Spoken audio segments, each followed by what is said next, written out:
सायलीचा एक फोन आणि सगळ्या मालिकेचा खेळ पलटतो. आजच्या भागात उघड होणार आहेत असे धक्कादायक सत्य आहे, जे ऐकून अर्जुनचेच नव्हे तर संपूर्ण सुभेदार परिवार हादरून जाणार आहे. सायली चैतन्याचा फोन उचलते आणि अर्जुनला अखेर कळतं सुमन काकू गायब आहे.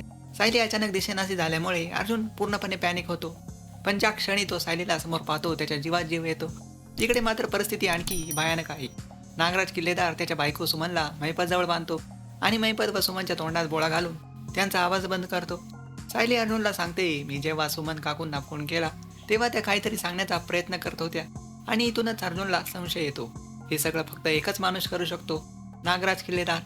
रविराज भावाबद्दल सत्य ऐकून भावुक होतो. ज्याने सुमनवर अत्याचार केले तो त्याचा स्वतःचा भाऊ होता आणि हे सत्य त्याला इतके दिवस कळलंच नाही. अर्जुन थेट पोलिसांत तक्रार करतो. सुमन किल्लेदार गायब असल्याची नोंद होते आणि संशयाची सुई थेट नागराजकडे वळते. सायलीला अजून एक अंदाज येतो, सुमन काकू नागराजचा पाठलाग करत होते का आणि म्हणूनच नागराजने त्यांना गायब केला असावं का. पुढे काय होणार, काय प्रिया आणि नागराजचा प्लॅन सगळ्यांसमोर येणार, काय सुभेदार परिवाराला कळणार की सचिन बँकरप्ट झाला आहे, हे सगळं जाणून घ्यायचं असेल तर बघत राहा ठरलं तर मग. आणि सबस्क्राईब करा अतुल टॉक चॅनलला.